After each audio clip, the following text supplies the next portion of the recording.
I'm going to read another chapter from Frankenstein. So, on chapter 6, Clarval then put the following letter into my hands. It was from my own Elizabeth. My dearest cousin, you have been ill, very ill, and even the constant letters of dear kind Henry are not sufficient to reassure me on your account.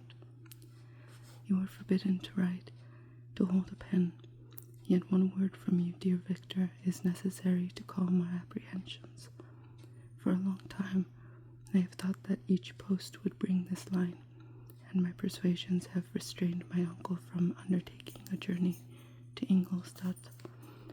I have prevented his encountering the inconveniences and perhaps dangers of so long a journey, yet how often have I regretted not being able to perform it myself. I figure to myself that the task of attending on your sick bed has devolved on some mercenary old nurse, who can never guess your wishes, nor minister to them with the care and affection of your poor cousin. Yet that is over now. Clarval writes that, indeed, you are getting better. I eagerly hope that you will confirm this intelligence soon in your own handwriting. Get well and return to us. You will find a happy, cheerful home and friends who love you dearly. Your father's health is vigorous, and he asks but to see you, but to be assured that you are well, and not a care will ever cloud his benevolent countenance. How pleased you would be to remark the improvement of our Ernest. He is now 16,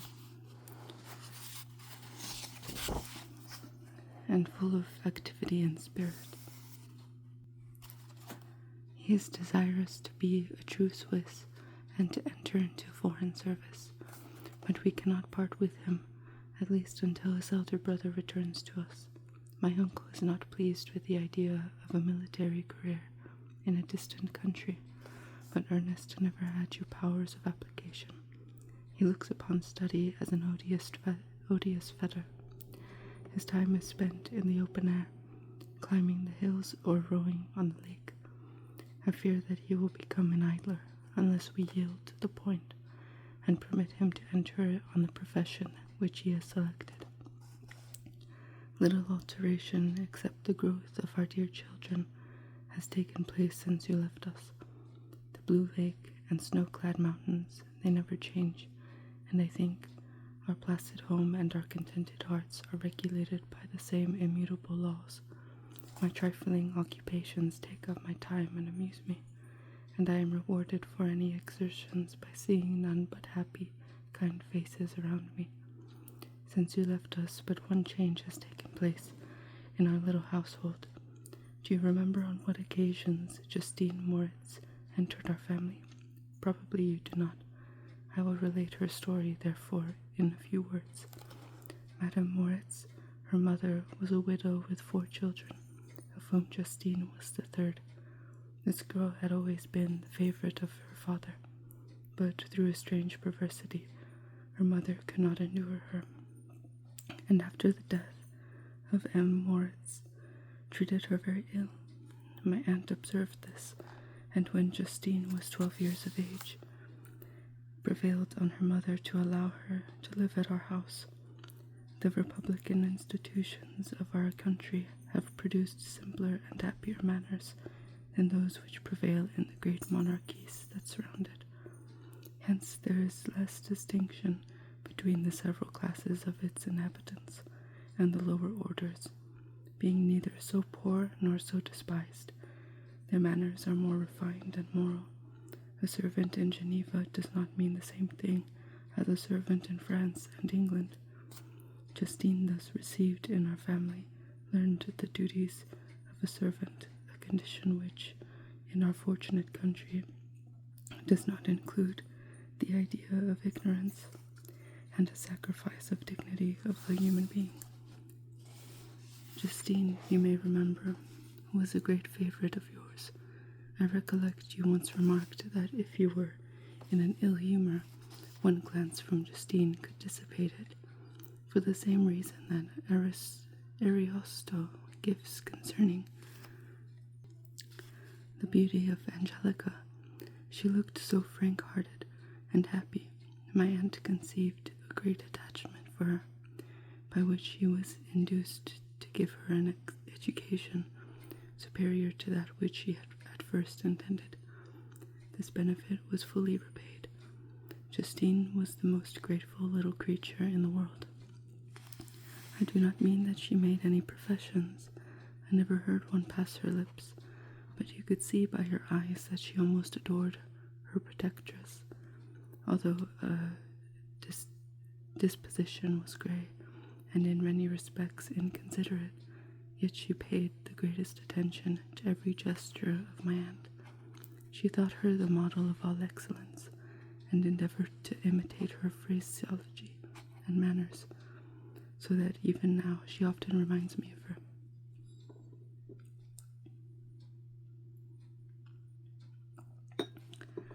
When my dearest aunt died, everyone was too much occupied in their own grief to notice poor Justine, who had attended her illness with the most anxious affection.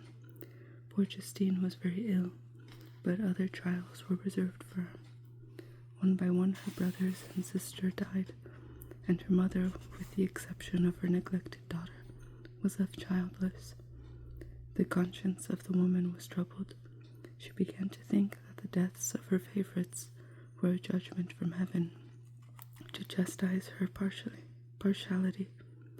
She was a Roman Catholic, and I believe her confessor confirmed the idea which she had conceived. Accordingly, a few months after your departure for Ingolstadt, Justine was called home by her repentant mother. Poor girl, she wept when she quitted our house. She was much altered since the death of my aunt.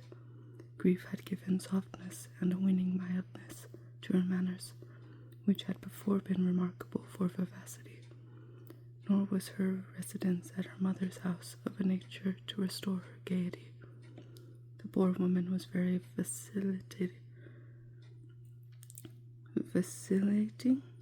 in her repentance. She sometimes begged Justine to forgive her unkindness, but much oftener accused her of having caused the death of her brothers and sister. The perpetual fretting at the length threw Madame Moritz into a decline, which at first increased her irritability, but she is now at peace forever. She died on the first approach of cold weather, at the beginning of this last winter. Justine has just returned to us, and I assure you I love her tenderly.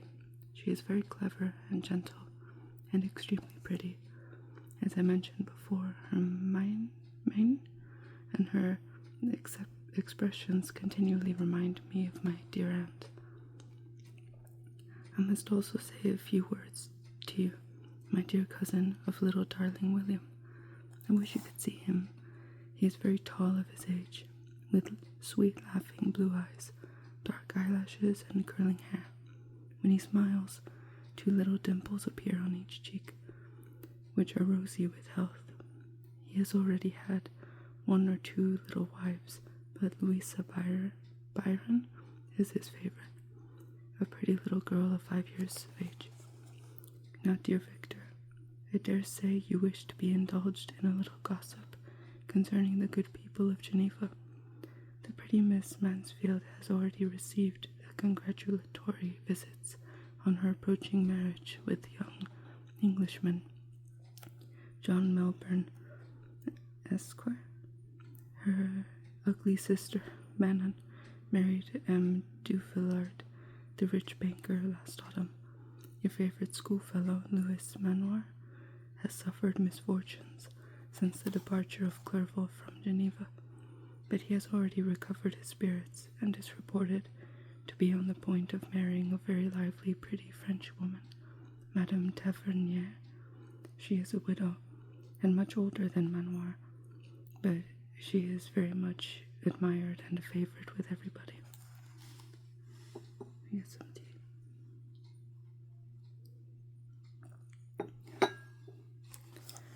I have written myself into better spirits, dear cousin, but my anxiety returns upon me as I conclude. Write, dearest Victor, one line. One word will be a blessing to us. 10,000 thanks to Henry for his kindness, his affection, and his many letters. We are sincerely grateful. Adieu, my cousin. Take care of yourself, and I entreat you, write. Elizabeth Lavenza, Geneva, March 18th. Dear, dear Elizabeth, I exclaimed, when I had read her letter. I will write instantly, and relieve them from the anxiety they must feel. I wrote, and this exertion greatly fatigued me, but my convalescence had commenced, and proceeded regularly. In another fortnight I was able to leave my chamber. One of my first duties on my recovery was to introduce Clerval to the several professors of the university. In doing this, I underwent a kind of rough usage, ill-befitting the wounds that my mind had sustained.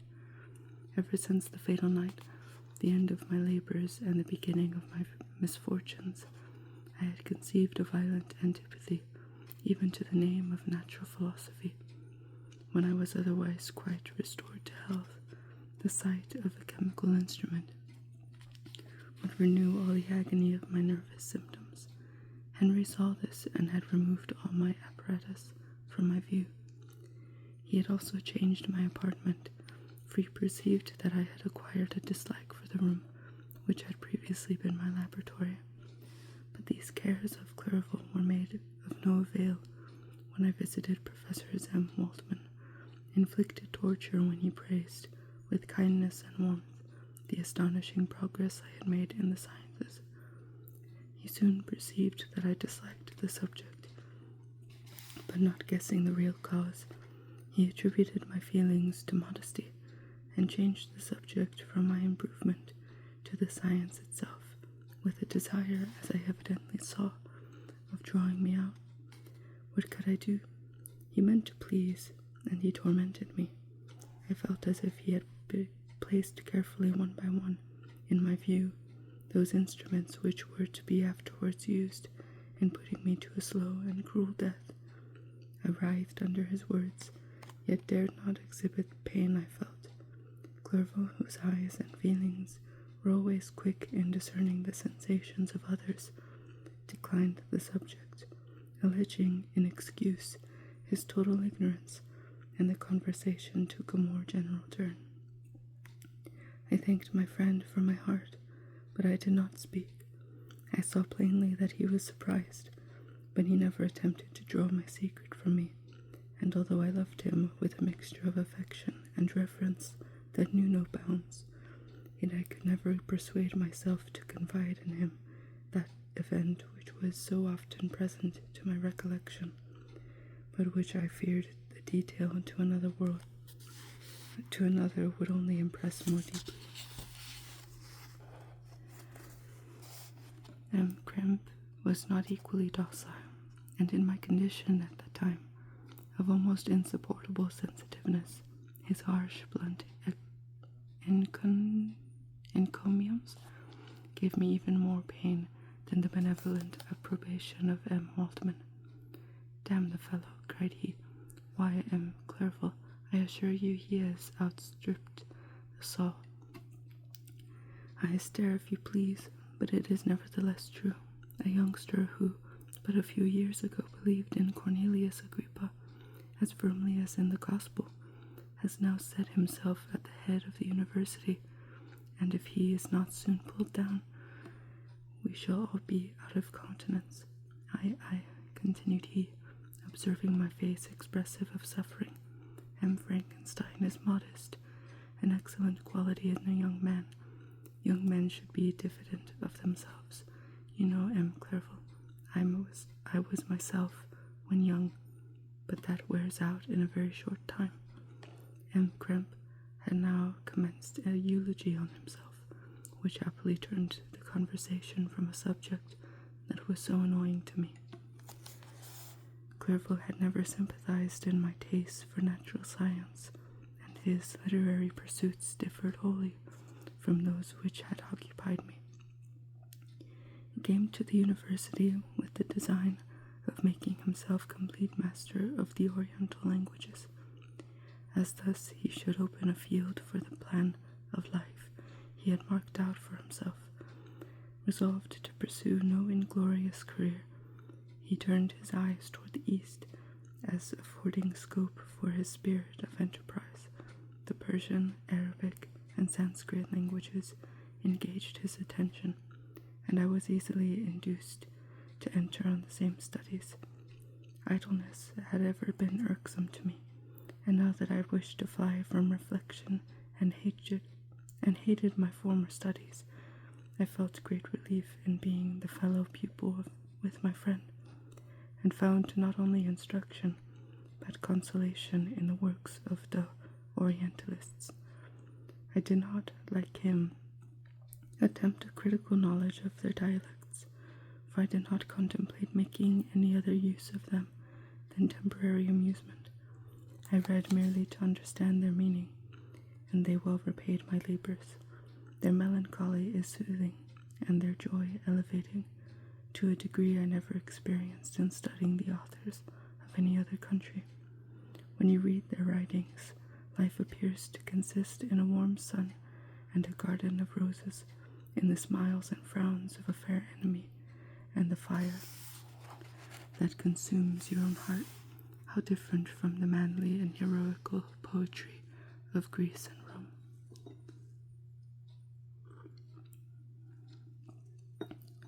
Summer passed away in these occupations, and my return to Geneva was fixed for the latter end of autumn, but being delayed by several accidents, winter and snow arrived. The roads were deemed impassable, and my journey was retarded until the ensuing spring. I felt this delay very bitterly, for I longed to see my native town and my beloved friends. My return had only been delayed for so long from an unwillingness to leave Clerval in a strange place before he had become acquainted with any of its inhabitants. The winter, however, was spent cheerfully, and although the spring was uncommonly late, when it came, its beauty compensated for its dilatoriness. In the month of May had already commenced, and I expected the letter daily which was to fix the date of my departure, when Henry proposed a pedestrian tour in the environs of Ingolstadt, that I might bid a personal farewell to the country I had so long inhabited. I had acceded with pleasure to this proposition. I was fond of exercise, and Clerval had always been my favorite companion in the rambles of this nature that I had taken among the scenes of my native country. We passed a fortnight in these perambulations. My health and spirits had long been restored, and they gained additional strength from the salubrious air I breathed, the natural incidents of our progress, and the conversation of my friend. Study had before secluded me from the intercourse of my fellow creatures, and rendered me unsocial, but Clerval called forth the better feelings of my heart. He again taught me to love the aspect of nature and the cheerful faces of children. Excellent friend, how sincerely did you love me and endeavor to elevate my mind until I was on a level with your own. A selfish pursuit had cramped and narrowed me, until your gentleness and affection warmed and opened my senses. I became the same happy creature who a few years ago, loved and beloved by all, had no sorrow or care. When happy, inanimate nature had the power of bestowing on me the most delightful sensations, a serene sky and verdant fields filled me with ecstasy. The present season was indeed divine. The flowers of spring bloomed in the hedges, while those of summer were already in bud.